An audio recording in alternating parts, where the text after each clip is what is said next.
দিন যদি কোনো মুখরোচক চটপটা খেতে ইচ্ছা করে চটজলদি সাবুদানার পকোড়া কিভাবে মুচমুচে বাড়িতেই তৈরি করবেন সেইটাই আপনাদের সঙ্গে শেয়ার করব। নমস্কার বন্ধুরা, কাজল ভিলেজ কিচেনে সকলকে স্বাগত জানাই। রোজকার মতো আজও রান্নাঘরে চলে এলাম। তো প্রথম থেকে লাস্ট পর্যন্ত ভিডিওটি দেখতে থাকুন, আশা করছি বেশ ভালো লাগবে। এখানে আমি হাফ বাটি নিয়ে নিয়েছিলাম সাবুটাকে 4বার ধরে ধুয়ে জল পাল্টে ভালো করে জল দিয়ে ভিজিয়ে রেখেছিলাম।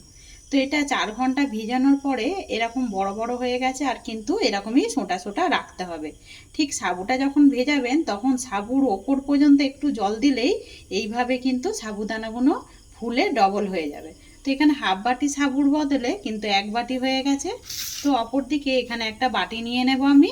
এই বাটির মধ্যে দিয়ে দেব আমি 2টো সেদ্ধ করে নেওয়া আলু। এটা কিন্তু খেতে এতটা সুন্দর লাগে যে ধারণার বাইরে। এবারে আলুটাকে আমি আগে খুব ভালো করে একটু হাত দিয়ে মেখে নেব। আলুটাকে খুব ভালো করে হাত দিয়ে মেখে নিলাম। এবার আমি এর মধ্যে দিয়ে দেব ভিজিয়ে রাখা সাবুটা। সাবুর মধ্যে অনেক ধুলো পাউডার থাকে, একটু ভালো করে ধুয়ে পরিষ্কার করে দিলে এটা কিন্তু খেতে বেশ মুচমুচে হবে। তো আলুর মধ্যে দিয়ে দিলাম সাবুটা। এবারে বেশ কয়েকটা উপকরণ দিয়ে দেব আমি এখানে 4টে কাঁচা লঙ্কা আমি এইভাবে ছোট ছোট টুকরো করে কেটে নিয়েছি, জিরো জিরো করে। তো এইভাবে কেটে নেওয়া কাঁচা লঙ্কা দিয়েছি, আপনারা চাইলে এখানে লঙ্কার গুঁড়োরও ব্যবহার করতে পারেন। আর দিয়ে দেবো এখানে বেশ কিছুটা গ্রেট করে নেওয়া আদা। এই আদাগুলো যখন মুখে পড়বে এতে করে খেতে কিন্তু বেশ দারুণ লাগবে। আর দিয়ে দেবো বেশ কিছুটা ধনেপাতা। ধনেপাতাটা দিলে পরে স্বাদটা টেস্টটা কিন্তু বেশ ভালো আসবে। দেবো এখানে 2 চামচ সাদা তিল। তো এই তিলটা দিলে পরেও খেতে বেশ আরও একটু টেস্ট হবে। আমি একদম নিরামিষ দিনের জন্য করছি। আর এবারে দেব একটু চটপটা হওয়ার জন্য লেবুর রস। তো আমি আধখানা লেবু নিয়ে নিয়েছি, এই রসটাকে আমি এর মধ্যে দিয়ে দিলাম। তোমাদের কাছে যদি আমচুর পাউডার থাকে তাও দিতে পারো, আর এখানে কিন্তু চাট মশলাও দিতে পারো। আমি লেবুটা দিচ্ছি, এর টেস্টটা কিন্তু বেশ ভালো আসবে। এবারে দেব স্বাদ মতো লবণ বা বাম মতো লবণ। দেবো এখানে অল্প একটু হলুদ গুঁড়ো, 1 চিমটি হলুদ গুঁড়ো দিয়ে এবারে সমস্ত উপকরণগুলোকে খুব ভালো করে হাত দিয়ে একেবারে মাখিয়ে নিতে হবে। ভালো করে আমি এটাকে মাখিয়ে নিলাম। এটাকে এবারে ঢাকা দিয়ে আমি রেখে দেব, ততক্ষণে অন্যটা করে নেওয়া যায়। কড়া একটা গরম বসিয়ে দিয়েছি, গ্যাসটাকে অন করে বেশ কিছুটা নিয়ে নিয়েছি এখানে চীনা বাদাম। এই চীনা বাদামটাকে খুব ভালো করে ভেজে নেব, 2 থেকে 3 মিনিট মতো একটু নাড়াচাড়া করে নেব। এগুলো খুব ভালোভাবে ভাজা হয়ে গেছে, বাদামের মুখ ফাটতে শুরু করেছে। এবার আমি বাদামটাকে একটা পাত্রের মধ্যে ঢেলে নিলাম, একটুখানি ঠান্ডা করে নেব। বাদামটা বেশ ঠান্ডা হয়ে গেছে। এবার আমি হাত দিয়ে খোসাগুলোকে এইভাবে একটু ভালো করে ছাড়িয়ে নিয়ে পরিষ্কার করে নেব। পরিষ্কার করে নিয়ে বাদামগুলোকে আমি হালকাভাবে একটু গুঁড়িয়ে নেব। তো বাদামটাকে আমি একটু শিলনোড়ায় এইভাবে আমি গুঁড়ো করে নিয়েছি। তো গুঁড়োটা দেখতেই পাচ্ছ, আর খোলাগুলো যতটা পেরেছি আমি ফেলে দিয়েছি। এবারে অপর দিকে যে আমি এখানে সাবুদানা আলুটাকে মেখে রেখেছিলাম এর মধ্যে আমি বাদামটা দিয়ে দেব। তো অ্যাকচুয়ালি বলতে পারো আমি এটা দিতে কিন্তু ভুলে গেছিলাম আগে থেকে। তো এটা আগে থেকেই ভেজে এইভাবে একটু মেখে নেবে, তাতে করে কিন্তু বেশ ভালো হবে।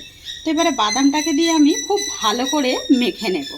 ভালোভাবে আমি মাখিয়ে নিলাম বাদামটা দিয়ে। আর মাখাটা দেখুন এরকমই, কিন্তু এরকমভাবে একটু আঠালো আঠালো হবে, এরকমই মেখে নিতে হবে। তো একটা একদম ডোর মতো পরিণত হয়ে যাচ্ছে, এইভাবে মেখে নিতে হবে। তো এবারে হাতের মধ্যে একটু তেল মাখিয়ে নেব। হাতের মধ্যে একটু তেল মাখিয়ে নিলাম। এবার আমি এখান থেকে নিয়ে নেব। নিয়ে তোমরা চাইলে যে যেরকম পারো শেপে দিয়ে দিতে পারো। তা আমি এটাকে খুব ভালো করে আগে এইভাবে একটু চেপে চেপে গোল করে নেব। গোল করে নিয়ে হাতের তালুতে দিয়ে এইভাবে একটু ভালো করে চেপে চেপে গোল করে নেব। নিয়ে এটাকে একটু এইভাবে হাত দিয়ে প্রেস করে দেব। দিয়ে এই কোড়ে আঙুল দিয়ে মাঝ বরাবর ঠিক এইভাবে আমি একটু ফাঁকা করে দেব। তো দেখো একটা কিন্তু আমার একদম মেদো বড়ার মতো রেডি হয়ে গেল। কতটা সুন্দর দেখতে লাগছে। এভাবে সমস্তগুলো গড়ে নেব। গড়ে নিয়ে ফিরে আসছি। কয়েকটা গড়ে নিয়েছি, আর অপর দিকে তেল গরম হতে বসিয়ে দিয়েছি। তেলটাকে খুব ভালোভাবে গরম করে নিতে হবে। এইটা কিন্তু খুব জানার বিষয়, যেহেতু যদি না তেলটা ভালোভাবে গরম হয় তাতে করে কিন্তু যখন ভাজবেন এইগুলো কিন্তু ভেঙে যেতে পারে আর ছেড়ে যেতে পারে। এবার আমি গ্যাসটাকে একটু আস্তে করে দেব, যাতে করে না মানে এগুলো ভেতর থেকে কাঁচা রয়ে যায়। এবারে এক এক করে এইগুলোকে আমি তেলের মধ্যে দিয়ে দেব। তো খুব বেশি আবার একেবারে দিয়ে দেবেন না, আমি এখানে 4টে দিয়ে দেব। 4টে দিয়ে ওপর থেকে এইভাবে একটু তেলকে এভাবে দিয়ে দেব ওপর থেকে। এইগুলো যেমন খেতে মুচমুচে হয় আর তেমন কিন্তু উপোসের দিনও এইভাবে কিন্তু মুখরোচক খাবার ইচ্ছা হলে এইভাবে কিন্তু করে খেতে পারো। যখনই এক দিকটা হবে অপর পিঠটা এবার উল্টে দেব।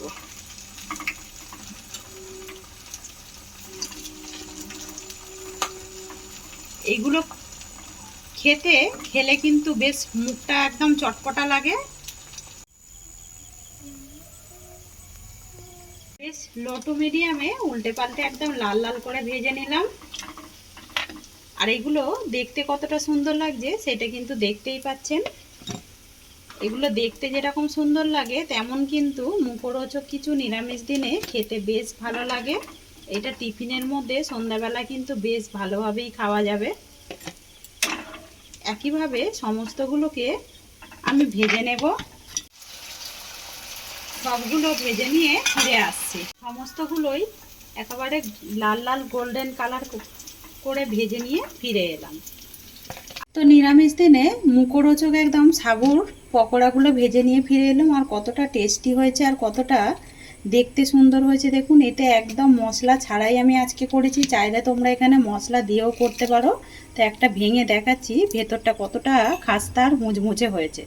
আজকের রেসিপি আপনাদের কীরকম লাগলো কমেন্ট করে জানাবেন। যদি ভালো লেগে থাকে একটা লাইক করে দেবেন। এইভাবে আমার পাশে থাকবেন, আমাকে সাপোর্ট করবেন। আমার এরকম নিত্য নতুন রান্নার জন্য পাশে থাকা বেল আইকনটি প্রেস করবেন।